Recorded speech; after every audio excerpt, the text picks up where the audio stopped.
SG Consultancy Services. Study MBBS in Russia, Philippines, Uzbekistan.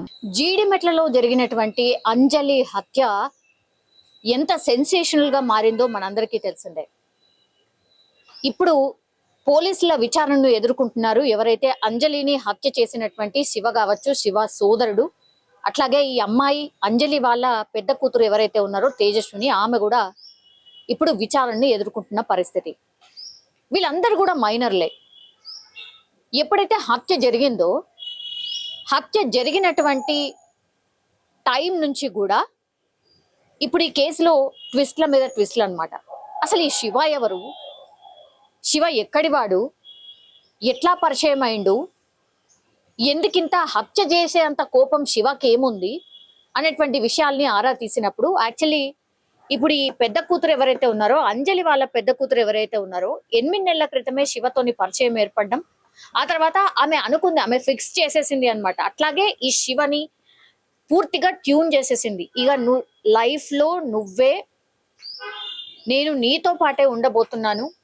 అట్లనే శివని మానసికంగా కూడా పూర్తిగా ప్రిపేర్ చేసినట్టుగా ఇప్పుడు పోలీసుల విచారణలో తేలినట్టుగా చెప్తున్నారు. ఇప్పుడు ఇక్కడ శివకి సంబంధించిన తల్లిదండ్రులు వరుసగా అసలు మీ కొడుకేంటి, వాళ్ళ బ్యాక్గ్రౌండ్ ఏంటి అన్నప్పుడు చాలా వరకు వాళ్ళ విషయాలు చెప్తున్నారు. వీళ్ళు నల్గొండ చెండూరుకి సంబంధించిన నివాసులు. ఈ శివకి సంబంధించిన ఫాదర్ ఆయన జస్ట్ ఒక కూలీ మాత్రమే, అండ్ వాళ్ళ మదర్ అయితే కేవలం ఇంట్లో హౌస్ వైఫ్ మాత్రమే. శివ అనే వ్యక్తి ఇప్పుడు వాళ్ళ తల్లిదండ్రులతో ఉండడు. వాళ్ళ అమ్మమ్మ వాళ్ళ ఇల్లు కొట్టంగూరు, అక్కడ ఉంటారు. చిన్నప్పటి నుంచి కూడా ఆయనని అక్కడనే పెట్టి చదివిస్తున్నాం, ఆయన అక్కడే ఉంటాడు అన్నటువంటి మాట శివ వాళ్ళ తండ్రి చెప్తున్నాడు. ఇంకో మాట ఏంటంటే, మనకు తెలుసు కదా, శివకి సంబంధించిన తల్లి మొన్న ఒక 3 రోజుల క్రితం హత్య జరిగిన తెల్లవారి ఒక మీడియా సంస్థతో మాట్లాడుతూ చాలా నవ్వుతూ అంజలిని చంపడం కరెక్టే, ఆ పిల్ల చేసింది కరెక్టే అన్నటువంటి మాట చెప్పింది. ఇది ఎంత వైరల్ గా మారిందో మనకు తెలిసిందే. అట్లాగే నెటిజన్స్ కూడా చాలా మంది దీని మీద స్పందించిండ్రు. అసలు ఈమెం తల్లి అట్లా ఎట్లా చెప్తుంది, కరెక్టే చేసింది ఆ అమ్మాయిని ఎట్లా చెప్తుంది అన్నటువంటి మాట నెటిజన్స్ పూర్తిగా ఈమెను కూడా శిక్షించాల్సిందే, ఈమెను కూడా విచారించాల్సిందే అని చాలా మంది కామెంట్ చేసిన పరిస్థితి. ఇప్పుడు ఇక్కడ ట్విస్ట్ ఏంటంటే, ఒక 5-6 ఏళ్ల క్రితం శివ వాళ్ళ తల్లి ఎవరైతే ఇప్పుడు మీడియాతో మాట్లాడిందో, ఎంత సెన్సేషన్ అయినాయో, శివ వాళ్ళ తల్లి మానసిక పరిస్థితి బాలేదు. ఎర్రగడ్డలో ఆమె 5 నుంచి 6 ఏళ్ల పాటు ఆమెకి ట్రీట్మెంట్ జరిగింది.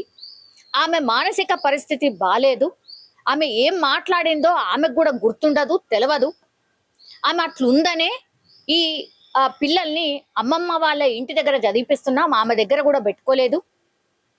అసలు ఈ పిల్లలు ఇదంతా చేస్తున్నారన్న ఇన్ఫర్మేషన్ కూడా మాకు లేదు అన్నటువంటి మాట ఇప్పుడు శివ వాళ్ళ తండ్రి చెప్తున్నాడు. ఆయన పేరు శ్రీనివాస్, ఆయన రోజు కూలీ. సో ఆ విషయం కూడా తెలియదు. ఇప్పుడు శివ ఎవరైతే ఉన్నారో ఆయన డీజే ఆపరేటర్, అది కూడా వాళ్ళ అమ్మమ్మ ఇంటి దగ్గరే ఉంటాడు. కొట్టంగూరులోనే డీజే ఆపరేటర్ గా పనిచేస్తున్నాడు. ఇప్పుడు శివ వాళ్ళ బ్రదర్ ఎవరైతే ఉన్నారో ఆయన హైదరాబాద్ లో ఒక చికెన్ సెంటర్ లో పనిచేస్తున్నాడు. ఈ హత్యకు సంబంధించి వాళ్ళకి ఎట్లాంటి ఇన్ఫర్మేషన్ లేదు.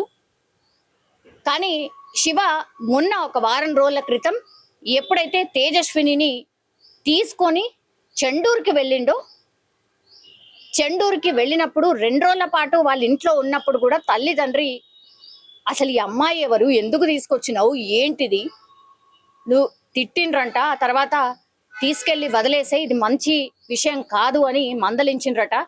ఆమె ఏజ్ ఏంది, నీ ఏజ్ ఏంది అని మందలించిండ్రట. మందలించిన తర్వాత 2 రోజులు ఉన్న తర్వాత సరే వెళ్ళి దించేస్తాను అని శివ చెప్పిండు. కానీ నెక్స్ట్ వాళ్ళు చెండూరు నుంచి, అంటే అమ్మా నాన్న దగ్గర నుంచి వాళ్ళ అమ్మమ్మ వాళ్ళ ఇంటికి తీసుకుపోయిండు తేజస్విని. అక్కడ ఒక రోజు ఉన్న తర్వాత పోలీసులకు ఇప్పుడు అంజలి కంప్లైంట్ చేసింది, మా అమ్మాయి కనిపించట్లేదు, ఇగో ఈ శివ అనే వ్యక్తి తీసుకుపోయి ఉంటాడు అని కంప్లైంట్ చేయడంతో పోలీసులు ఆమెను ఈ శివ దగ్గర నుంచే పట్టుకొని తీసుకొచ్చి కౌన్సిలింగ్ చేసి పోక్సో చట్టం కింద కేసు ఫైల్ చేసి నోటీసులు ఇచ్చి ఆ తర్వాత శివకు వార్నింగ్ ఇచ్చిండ్రు, అట్లాగే ఈ అమ్మాయికి కూడా వార్నింగ్ ఇచ్చి వాళ్ళ అమ్మ దగ్గర అంజలి దగ్గర వదిలేసి వెళ్ళిపోయింది. వదిలేసిన దగ్గర నుంచి కూడా ఇంకా ఈ తేజస్విని అంటే వాళ్ళ పెద్ద అమ్మాయి తేజస్విని ఫిక్స్ అయిపోయింది అనమాట. ఇంకా వాళ్ళ అమ్మ మనని బతకనివ్వదు, తిడుతూ కొడుతూ ఉంటుంది అని ఆల్రెడీ పోలీసుల విచారణలో చెప్పింది. కాబట్టి ఇంకా మనను బతకనివ్వదు, నీ మీద కేసు అవుతుంది, నా మీద కేసు అవుతుంది, మనని ఎప్పటికీ కలవనివ్వదు అన్నటువంటి మాట ఫిక్స్ చేసింది. అక్కడి నుంచే ఇంకా మర్డర్ చేస్తే కానీ మనకు ఈ లొల్లి లేకుండా ఉండదు అన్నటువంటి మాట చెప్పిన తర్వాత శివని పూర్తిగా ప్రిపేర్ చేసింది. అప్పటికి శివ వారించాడట, వద్దు ఇట్లాంటి డిసిషన్ ఎంతవరకు కరెక్ట్ కాదు, కొన్ని డేస్ ఆగుదాము, నువ్వు మైనర్ అట్లాగే నేను మైనర్ అయిన తర్వాత అప్పుడే పెళ్లి చేసుకోగలుగుతాం, లేకపోతే ఈ పెళ్లి చెల్లదు అని ఎంత చెప్పినా ఏమి చెప్పినా వినలేదు. కాబట్టి ఇంకా శివకి బ్లాక్మెయిల్ చేయడం స్టార్ట్ చేసింది తేజస్విని.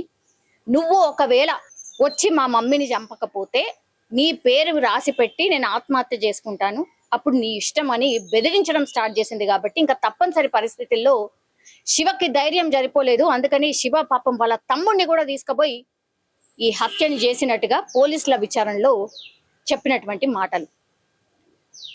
సో శివ అట్లాగే శివ వాళ్ళ తమ్ముడు వీళ్ళిద్దరిని కూడా హత్యలో ఇన్వాల్వ్ చేసింది. ఏం చేసింది, ఇంటికి రమ్మనమని చెప్పి ఈమె ఇంటి బయట కాపలా కాసింది. తర్వాత వాళ్ళిద్దరూ సుత్తెతోని కొట్టి ఆ తర్వాత రాయితోని మోది బయటికి వచ్చేసిన తర్వాత వాళ్ళు వెళ్ళిపోయింది. లోపలికి తేజస్వి మళ్ళా లోపలికి వెళ్ళి చూసేసరికి అమ్మ గదులుతోంది. మళ్ళా బతికి ఉంటే ఇంకా మనని బతకనివ్వదు అనుకుంది. మళ్ళీ కాల్ చేసింది వాళ్ళిద్దరికి. మళ్ళీ వాళ్ళు వచ్చి చున్నీతో బిగించి ఆమె చనిపోయే వరకు అక్కడే ఉండి ఆమె చనిపోయింది అని నిర్ధారించుకున్న తర్వాతనే శివ వాళ్ళ అమ్మమ్మ వాళ్ళ ఇల్లు కొట్టంగూరికి వెళ్ళిపోయిండు.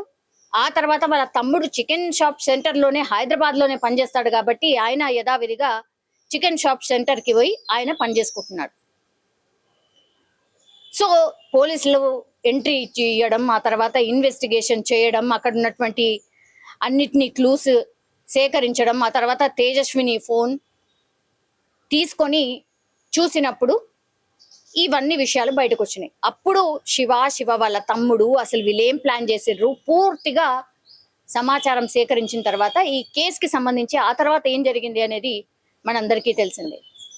ఇక్కడ అందరు ఏమనుకున్నారు అని అంటే, యాక్చువల్లీ శివ వాళ్ళ అమ్మ ఇంత భయంకరంగా మాట్లాడుతుంది కదా, వీళ్ళ ఫ్యామిలీతోని మరి ఆమెకు కూడా ఏమైనా వైరం ఉందా, ఇంత కఠినంగా ఎట్లా మాట్లాడగలుగుతుంది, ఈ కేసులో వాళ్ళ ప్రమేయం కూడా ఉందా అన్న దాంట్లో విచారణ చేసినప్పుడు ఆర్ క్లూస్ ని సేకరించినప్పుడు అసలు శివ వాళ్ళ అమ్మా నాన్నకి ఎలాంటి సంబంధం లేదు. జస్ట్ ఈ పిల్ల శివతోని మాట్లాడడం, 8 నెలల పరిచయం, ఇన్స్టాగ్రామ్ పరిచయం ద్వారా ఓన్లీ ఆ శివ వాళ్ళ తమ్ముడిని ఈ కేసులో బలి చేసినట్టుగా ఇప్పుడు స్పష్టంగా శివ వాళ్ళ అమ్మా నాన్న చెప్తున్నటువంటి పరిస్థితి కనిపిస్తోంది. వీళ్ళందరూ మైనర్ కావడం, అట్లాగే వీళ్ళ మానసిక పరిస్థితి ఏంది అని అందరు కూడా మాట్లాడుతున్నటువంటి పరిస్థితి. అండ్ ఇంకోటి ఏంటంటే, వీళ్ళందరూ కూడా మైనర్స్ కావడంతో వీళ్ళని జువెనైల్ దానికే తరలిస్తారు తప్పించి వీళ్ళకు శిక్ష ఇంకేదో ఈ విచారణలో ఇంకేమైనా బయటకు వస్తాయా అని విచారిస్తున్నారు తప్పించి యాక్చువల్లీ శివ వాళ్ళ మదర్ ఇన్వాల్వ్మెంట్ ఎక్కడా లేదు అని పోలీసులు ఒక నిర్ధారణకు వచ్చినట్టుగా అయితే మనకైతే అర్థమవుతోంది. వాళ్ళ ఫ్యామిలీ మెంబర్స్ కావచ్చు, తెలిసిన వాళ్ళు కావచ్చు, చుట్టుపక్కల వాళ్ళు కావచ్చు అదే చెప్తున్నారు. అసలు నా భార్యకి మానసిక పరిస్థితే బాలేదు, అట్లాంటి ఆమె ఏదో ఒక న్యూస్ ఛానల్ మైక్ పెట్టగానే ఏదో మాట్లాడేసింది, కన్న కొడుకులు అంత నేరం చేస్తే కూడా నవ్వుకుంటా ఎట్లా మాట్లాడగలుగుతుంది అని మిగతా వాళ్ళు, అంటే వాళ్ళ చుట్టుపక్కల వాళ్ళు కాదు, మిగతా వాళ్ళం మనం ఎవరైనా చూసిన వాళ్ళము మనం అదే అనుకున్నాం. కానీ తీరా చూస్తే ఆమె మానసిక పరిస్థితి బాలేదు అని అక్కడ చుట్టుపక్కల ఉన్న వాళ్ళు, వాళ్ళ ఊర్లో ఉన్నటువంటి వాళ్ళు చెప్పినటువంటి మాటలతోని ఓకే ఈమె మానసిక పరిస్థితి బాలేదు కాబట్టి ఇలా మాట్లాడి ఉంటుంది అని ఇప్పుడు చాలా మంది మాట్లాడుకుంటున్నటువంటి పరిస్థితి కనిపిస్తోంది. అందుకే 3-4 రోజులైనా సరే ఇప్పుడు పోలీసుల విచారణ కోసం అయితే ఎక్కడ వాళ్ళ అమ్మా నాన్నను పిలిచిన దాఖలాలు అయితే లేవు. అందుకే వాళ్ళు కూడా కొంత తెలుసుకున్నారు కాబట్టి అసలు ఈ అమ్మా నాన్న ఇన్వాల్వ్మెంట్ లేనట్టుంది అని పోలీసులు కూడా ఒక అంచనాకు వచ్చినట్టుగా కూడా చెప్తున్నారు. కానీ అత్యంత బాధాకరం యాక్చువల్లీ, కేవలం వాళ్ళ అమ్మాయి ఎవరైతే అమ్మ మీద కోపం పెట్టుకోవడం, ఆ తర్వాత ఇదంతా హత్యకు కూడా కుట్ర చేయడం అండ్ ఇందులో పూర్తిగా శివను బలి చేయడంతో ఇప్పుడు అందరు కూడా ఈ అమ్మాయి గురించే మాట్లాడుకుంటున్న పరిస్థితి కనిపిస్తోంది. ఇప్పటికైతే కేసుకి సంబంధించి విచారణలో తెలిసినటువంటి నిజాలు ఇవి.